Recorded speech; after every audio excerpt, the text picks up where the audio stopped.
ان الحمد للہ نحمده ونستعینه ونستغفره ونعوذ باللہ من شرور انفسنا ومن سیئات اعمالنا من يهده اللہ فلا مضل له ومن يضلل فلا هادی له واشهد ان لا الہ الا اللہ وحدہ لا شریک له واشهد ان محمدا عبده ورسوله اما بعد فان خير الحديث كتاب الله وخير الهدي هدي محمد صلى الله عليه واله وسلم وشر الامور محدثاتها وكل محدثة بدعة وكل بدعة ضلالة وكل ضلالة في النار.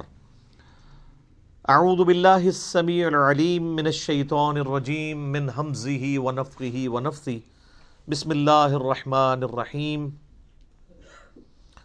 رب اشرح لی صدری ویسر لی امری واحلل عقدۃ من لسانی یفقہوا قولی.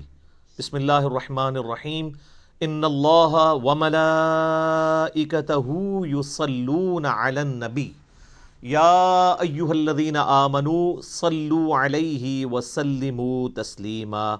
اللہم صلی علی محمد وعلی آل محمد کما صلیت علی ابراہیم وعلی آل ابراہیم انک حمید مجید. اللہم بارک علی محمد وعلی آل محمد کما بارکت علی ابراہیم وعلی آل ابراہیم انک حمید مجید. اللہم ربنا آتنا فی الدنیا حسنة وفی الآخرة حسنة وقنا عذاب النار. ربنا آتنا من لدنک رحمة وہیئ لنا من امرنا رشدا. لا الہ الا انت سبحانک انی کنت من الظالمین. حسبنا اللہ ونعم الوکیل. یا حی یا قیوم برحمتک استغیث ولا حول ولا قوة الا باللہ العلی العظیم. آمین.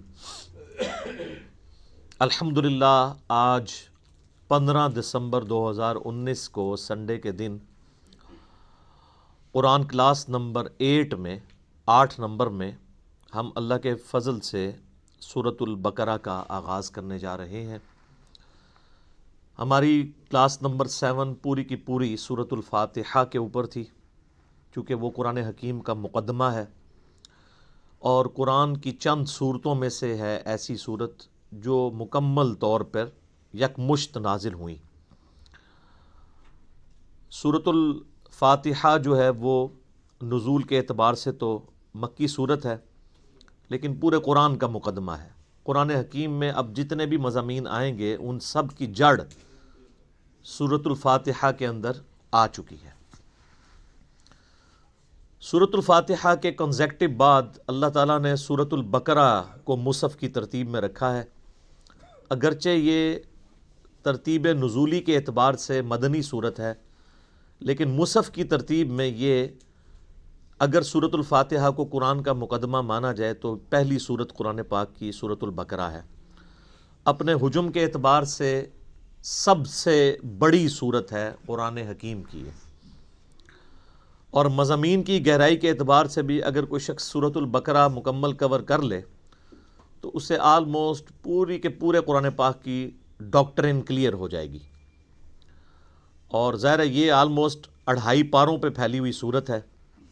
آپ کو پتہ ہے کہ قرآن حکیم میں 2/3 قرآن جو ہے وہ مکی ہے اور 1/3 قرآن جو ہے وہ مدنی ہے. اس 1/3 قرآن میں سے بھی 2/3 حصہ وہ پہلے آلموسٹ 6.5 پارے ہیں جو 4 صورتیں ہیں مدنی. سورہ فاتحہ تو مکی ہے، وہ مقدمہ ہے. اس کے بعد سورہ البقرہ، سورہ آل عمران، سورۃ النساء اور سورۃ المائدہ، یہ کنزیکٹو 4 مدنی صورتیں ہیں اور یہ 6.5 پاروں کے اوپر پھیلی ہوئی ہیں. حالانکہ یہ ترتیب نزول کے اعتبار سے بعد کی صورتیں ہیں، بلکہ سورۃ المائدہ میں تو کچھ آیات ایسی ہیں جو بالکل اینڈ پہ نازل ہوئی ہیں. یہ 4 صورتیں نبی صلی اللہ علیہ وآلہ وسلم کی جو شریعت ہے اس کو آلموسٹ کور کرتی ہیں، پلس آپ علیہ السلام سے جو پہلے اگلی امتیں گزر چکی ہیں جیوز اور کرسچنز ان کے جو ایشوز تھے، انہوں نے جو غلطیاں کیں اور اس کی وجہ سے اللہ تعالیٰ کے عذاب کا کوڑا ان پر پڑا، اور الٹیمیٹلی اللہ تعالیٰ نے یہ ڈیسائیڈ کیا کہ اب نئی امت کھڑی کی جائے گی، اور وہ امتیں جو ہزاروں سال سے اللہ تعالیٰ کی طرف سے اس منصب پہ فائز تھی ان کو معزول کیا جائے گا، اور اسی کے سمبل کے طور پہ پھر تحویل قبلہ بھی ہوئی کہ اب امت بھی نہیں کھڑی کی ہے تو اب قبلہ بھی یروشلم کی بجائے خانہ کعبہ ہوگا جو ابراہیمی قبلہ تھا۔ میرا اس پہ بھی ایک کلپ چڑھا ہوا ہے کہ خانہ کعبہ یہ قبلہ اول بھی خانہ کعبہ ہے اور قبلہ آخر بھی خانہ کعبہ ہے۔ بیت المقدس یا یروشلم یہ درمیانی قبلہ ہے، کچھ عرصے کے لیے بیچ میں رہا۔ بہرحال وہ انشاءاللہ جب سورۃ البقرہ میں آیات آئیں گی تو ہم انہیں ڈیٹیل کے ساتھ ڈسکس کریں گے۔ ابھی تو چونکہ میں تعارف کے اوپر بات کر رہا ہوں، تو یہ جو 4 صورتیں ہیں یہ بھی جوڑوں کی شکل میں ہیں۔ پہلا جوڑا سورہ البقرہ اور سورہ آل عمران کا ہے۔ سورہ البقرہ مینلی جیوز کے ساتھ، یہودیوں کے ساتھ ڈیل کرتی ہے، اور سورہ آل عمران کرسچنز کے ساتھ۔ چونکہ وہ بھی اہل کتاب بھی ایک جوڑا تھا تو اس جوڑے کو اس اعتبار سے ایڈریس کیا گیا۔ اس سے اگلی جو 2 صورتیں ہیں سورہ النساء اور سورۃ المائدہ، اس میں بھی اہل کتاب سے بھی اور مشرکین عرب سے بھی اور ساتھ ہی ساتھ جو جیوز اور کرسچنز میں جو خرابیاں تھیں ان کو بھی ایڈریس کیا گیا ہے، اور پلس اللہ تعالیٰ نے جو پرانی شریعت تھی اس کے کچھ احکامات اسی طریقے سے پروسیڈ کروائے اور کچھ احکامات نئے نازل فرمائے شریعت محمدیہ صلی اللہ علیہ وآلہ وسلم کے اعتبار سے۔ لہٰذا ہم یہ کہہ سکتے ہیں کہ یہ جو 4 صورتیں ہیں یہ شریعت محمدیہ صلی اللہ علیہ وآلہ وسلم کو کور کرتی ہیں، پلس جو سابقہ امتیں ہیں جیوز اور کرسچنز ان کے ساتھ ڈیل کرتی ہیں، ان کے ایک جرائم کی لسٹ ہے۔ اور یہی حکمت ہے اس کے اندر کہ یہ صورتیں آغاز میں اس لیے رکھی گئیں تاکہ چونکہ اکثر مسلمان نسلی ہونے تھے، تو نسلاً جو مسلمان ہیں جن کے ماں باپ مسلمان ہیں جب وہ قرآن پڑھیں تو ان کو یہ پتہ چلے کہ اس امت سے پہلے بھی اللہ کی لاڈلی امتیں گزری ہیں، لیکن جب انہوں نے وقت کے پیغمبر کی دعوت کو پس پش ڈال دیا، کتابوں کو پس پش ڈال دیا، تو اللہ تعالیٰ نے پھر ان کا یہ لحاظ نہیں کیا کہ یہ لاڈلی امتیں ہیں، ان میں 3 کتابیں نازل ہوئی ہیں، تورات، زبور، انجیل، اور سینکڑوں صحائف نازل ہوئے ہیں اور ہزاروں پیغمبر آئے ہیں۔ اللہ تعالیٰ نے انہیں معزول کر کے نئی امت کھڑی کر دی۔ تو اگر تم بھی ویسا ہی کرو گے تو تمہارے ساتھ بھی ویسا ہی ہوگا۔ اور اس پہ جو سورۃ البقرہ کے پہلے 4 رکوع تو چونکہ قرآن حکیم کی پوری دعوت کا خلاصہ ہے، اور اس کے بعد جو اگلے 9 رکوع ہیں وہ بنی اسرائیل کے اوپر اللہ تعالیٰ نے فرد جرم عائد کی ہے، ان کی یعنی جو جرائم ہیں ان کو بیان کیا ہے۔ پھر اس کے بعد 7 یونیورسل ٹروتھ، ہر جرم کے بعد ایک آفاقی حقیقت اللہ نے بیان کی ہے کہ یہ میرا رول ہے، جب کوئی یوں کرے گا میں اس کے ساتھ ایسا ہی کروں گا۔ وہ 7 یونیورسل ٹروتھ بھی انشاءاللہ سورۃ البقرہ کے اندر آئیں گے۔ لیکن یہ جو پہلے 4 رکوع ہیں یہ پورے قرآن کی دعوت کا خلاصہ ہے۔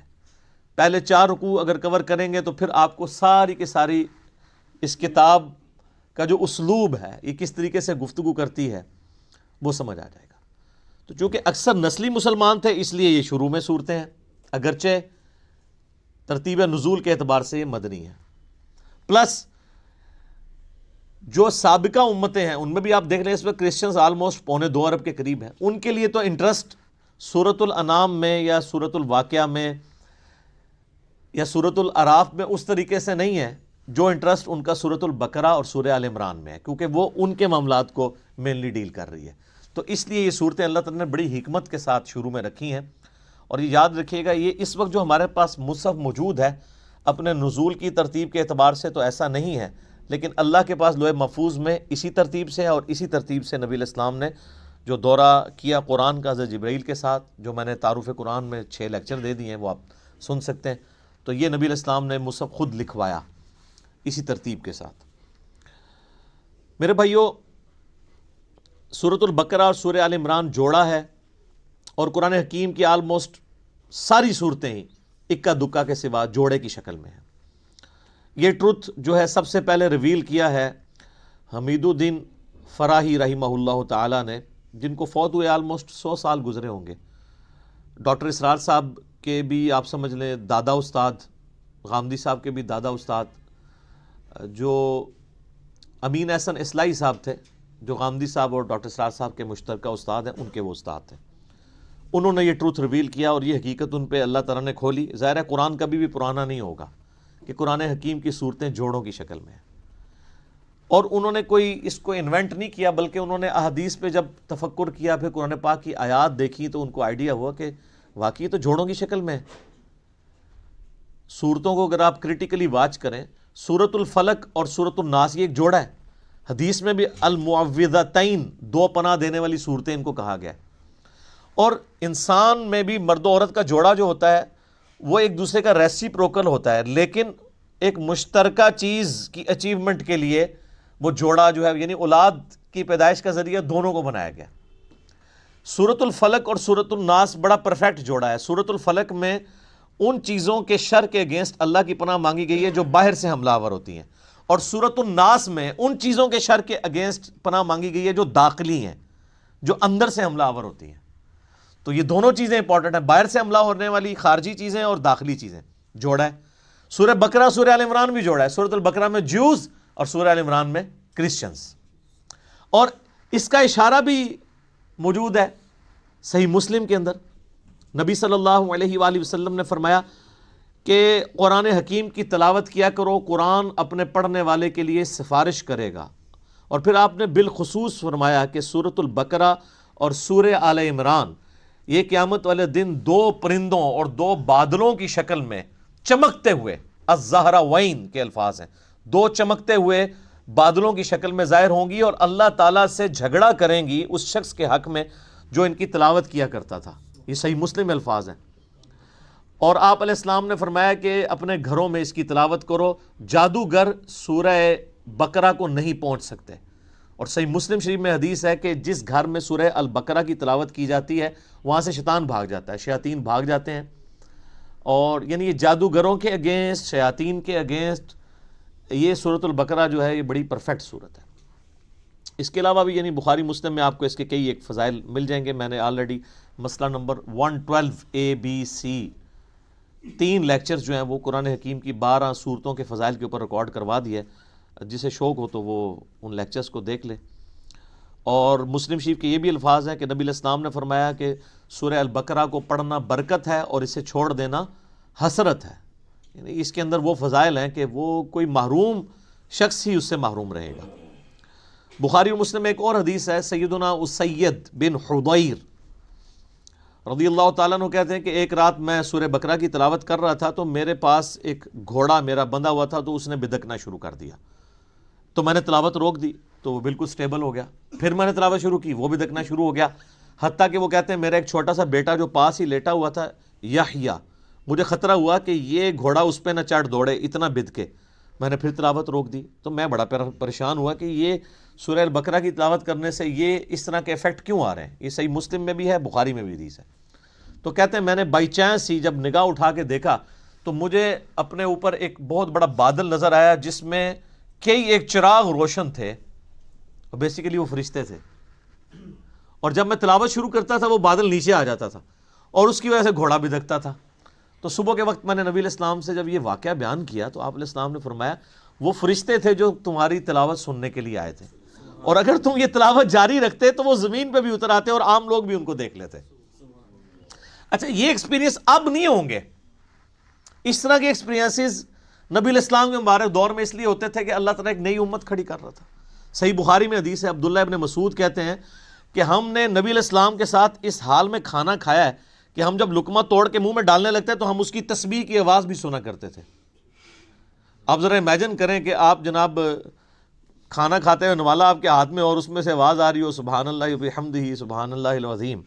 اب یہ ایکسپیرینسز جو ہیں وہ صحابہ کرام کو اس لیے ہوتے تھے کہ اللہ تعالیٰ نے ان میں ایمان کوٹ کوٹ کے بھرنا تھا. وہ نئی امت کھڑی کی تھی سر، اس لیے پھر ان کا پیشن آپ نے دیکھا ہے نا کہ بڑی تھوڑی سی جماعت کے ساتھ انہوں نے دنیا کی سپر پاورز الٹ کے رکھ دی ہیں. ان کو ایک لمحے کے لیے بھی شک نہیں ہوا تھا کہ ہم جو ہیں وہ کسی غلط دعوت کو لے کے چل رہے ہیں. اسی تو ان کا کانفیڈنس لیول عروج کے اوپر تھا. تو جب وہ اتنے دلیر لوگ جب ٹکراتے تھے تو سامنے لوگ تو ان کا مقابلہ نہیں کر سکتے تھے. سیدنا خالد بن ولید یعنی ان کی مبارک عادت تھی جب بھی میدان جنگ میں جاتے تھے تو اپنے مخالف کمانڈر کو یہ خط لکھا کرتے تھے کہ میں ایسی فوج تم سے لڑانے کے لیے لے کے آیا ہوں کہ جتنا تمہیں عورتوں سے اور شراب سے شغف ہے نا، اس سے زیادہ وہ اپنی موت کو عزیز رکھتے ہیں، کیونکہ ان کے لیے ایک جنت استقبال کر رہی ہے۔ قرآن میں جب آیا کہ بڑھو اس جنت کی طرف جس کی چوڑائی زمین و آسمان کے فاصلے کے برابر ہے، سورۃ الحدید میں، تو سر پھر یہی کچھ ہی ہوگا۔ تو ایسی قوم کا مقابلہ کون کر سکتا تھا؟ تو لیکن اس قوم کو ایمان بالغیب سے ایمان بالشہادہ تک پہنچانے کے لیے نبی علیہ السلام کے مبارک ہاتھوں سے ایسے معجزات کروائے گئے، یا آپ کی مبارک زندگی میں ایسے معجزے ظاہر ہوئے جس سے لوگوں کو یقین آ گیا کہ نبی علیہ السلام اللہ کے سچے پیغمبر ہیں۔ بخاری مسلم میں کتنی حدیثیں ہیں آپ کی مبارک انگلیوں سے پانی کے چشمے جاری ہوتے ہوئے صحابہ کرام نے دیکھے۔ اب اگر کوئی شخص پانی کے چشمے انگلیوں سے جاری ہوتے ہوئے دیکھ لے، اور ایک پیالے میں مبارک ہاتھ رکھنے سے، بخاری مسلم کے الفاظ ہیں، جابر بن عبداللہ کہتے ہیں کہ 1500 صحابہ نے وضو کیا، جانوروں کو پانی پلایا اور سٹور کر لیا، اور اللہ کی قسم وہ پانی اتنا تھا کہ ہم 1,00,000 بھی ہوتے نا تو پانی زیادہ تھا۔ اس وقت بہرحال ہم 1500 تھے۔ اب اس طرح کے بے شمار یعنی ایکسپیرینسز، میں نے اس کے اوپر پورا لیکچر دیا ہے، مسئلہ نمبر 131 ABCD، نبی علیہ السلام کے معجزات کے اوپر، اس کے بعد پھر کرامات، استدراج، علوین، یہ ساری چیزیں کیا ہیں، ان کو میں نے ڈسکس کیا۔ تو اس طرح کے ایکسپیرینسز اس وقت ہو جایا کرتے تھے۔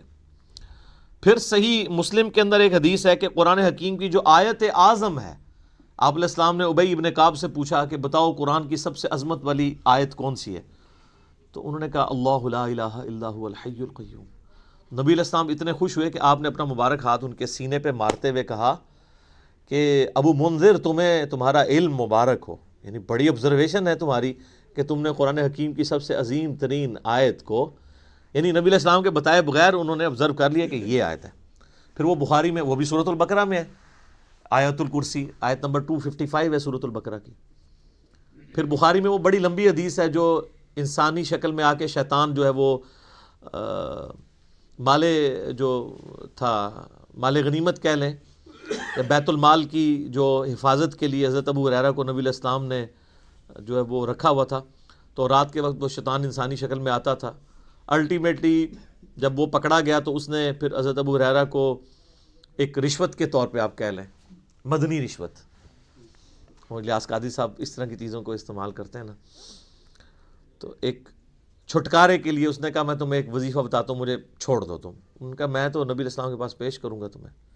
ان کو نہیں پتا تھا یہ شیطان ہے، انسانی شکل میں آیا تھا، کیونکہ اس ٹائم علم غیب نہیں ہوتا تھا، یہ تو بزرگوں کو بعد میں پتہ چل جاتا ہے نا۔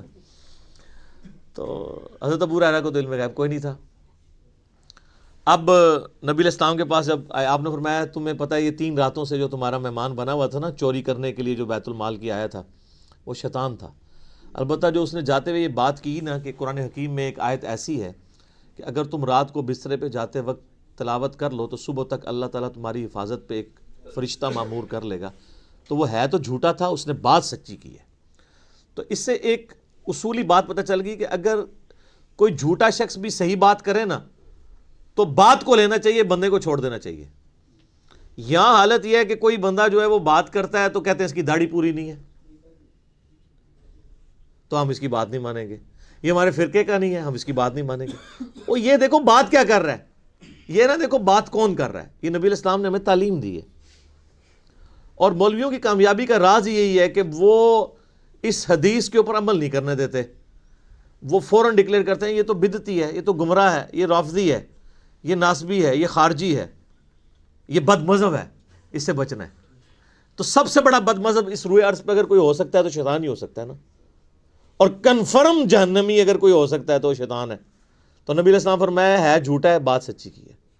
تو شیطان اگر سچی بات کرے تو لے لیں، تو اگر آپ ہمیں شیطان ہی سمجھتے ہیں تو تب بھی آپ بات دیکھیں، اب وہ بات آپ کے خلاف ہے۔ تو یہ اسی طریقے سے ہے کہ انگریز آپ کو آ کے کہے کہ جی سورہ بقرہ کی آیت نمبر 279 میں اللہ تعالیٰ نے ڈکلیئر کیا ہے اس شخص کو، اللہ اور اس کے رسول کی جنگ ہے اس کے خلاف جو سود کھاتا ہے۔ آپ کہیں جی چونکہ تو انگریز ہے اس لیے میں یہ بات نہیں مانتا، تو وہ آپ انگریز کا انکار کر رہے ہوں گے یا قرآن کا؟ قرآن کا۔ تو آپ کو یہ دیکھنا ہے کہ کتاب و سنت کی دلیل اس نے کیا پیش کی ہے، کیونکہ اگر آپ یہ قدغن لگا دیں گے تو پھر سر جو آپ اپنی پبلک پہ قدغن لگا رہے ہیں نا، تو لگانے والوں کو بھی گمراہ ڈکلیئر کیا ہوا ہے دوسرے فرقے والوں نے، پھر وہ بھی بالکل ٹھیک ہے۔ بریلوی پھر بالکل ٹھیک ہے کہ اہل حدیث کی بات نہیں سننی چاہیے، کیونکہ اہل حدیث جو کہہ رہے ہیں کہ بریلویوں کی بات نہیں سننی چاہیے۔ پھر سنی بالکل ٹھیک ہے کہ شیعہ کی بات نہیں سننی چاہیے، کیونکہ شیعہ بھی کہہ رہے ہیں کہ سنیوں کی بات نہیں سننی چاہیے۔ تو اس امام میں سارے کے سارے ہی ننگے ہیں۔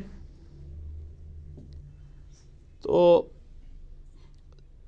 آیت اعظم قرآن حکیم کی صحیح مسلم کی حدیث کے تحت آیت الکرسی وہ بھی سورۃ البقرہ کا حصہ ہے۔ پھر صحیح مسلم میں ایک حدیث ہے، حضرت جبرائیل علیہ السلام نبی علیہ السلام کے پاس بیٹھے ہوئے تھے، تو اچانک آواز سنی انہوں نے، تو آسمان کی طرف سر اٹھایا تو کہا یا رسول اللہ صلی اللہ علیہ وآلہ وسلم، آج آسمان کا وہ دروازہ کھلا ہے جو آج سے پہلے نہیں کھلا، اور اس آسمان سے ایک فرشتہ نازل ہوا ہے جو یہ میرے پاس کھڑا ہے، آپ کو سلام عرض کر رہا ہے، اور یہ اللہ کی طرف سے خاص خبر لے کے آیا ہے۔ تو پھر اس نے بتایا کہ اللہ تعالیٰ کی طرف سے آپ کو 2 نوروں کی بشارت ہو جو آپ سے پہلے کسی پیغمبر کو نہیں دیے گئے۔ نمبر 1 سورۃ الفاتحہ، اور نمبر 2 سورۃ البقرہ کی آخری 2 آیات، آمن الرسول بما انزل الیہ من ربہ والمؤمنون۔ اور صحیح بخاری اور مسلم دونوں میں حدیث ہے کہ جو یہ رات کے وقت سورہ البقرہ کی آخری 2 آیات پڑھ لے گا تو اس میں جو کچھ اس نے اپنے رب سے مانگا ہے اس کو عطا کر دیا جائے گا۔ وہ تجدید ایمان ہے، ٹھیک ہے، اس میں سب کچھ ایمانیات ہیں، پھر دعائیں ہیں اللہ سے۔ اسی لیے ہم نے اپنے صبح شام کے اذکار کارڈ، بلو کارڈ کے اوپر یہ وظیفے کے طور پہ لکھا ہوا ہے۔ بہت لمبے وظائف نہیں کر سکتا، کم از کم سورہ بقرہ کی آخری 2 آیات زبانی یاد کر لے، اور پڑھتے رہیں گے تو زبانی یاد ہو جائیں گی۔ تو وہ بھی سورہ بقرہ کے یعنی فضائل کے اندر ہی وہ ساری کی ساری چیزیں آتی ہیں۔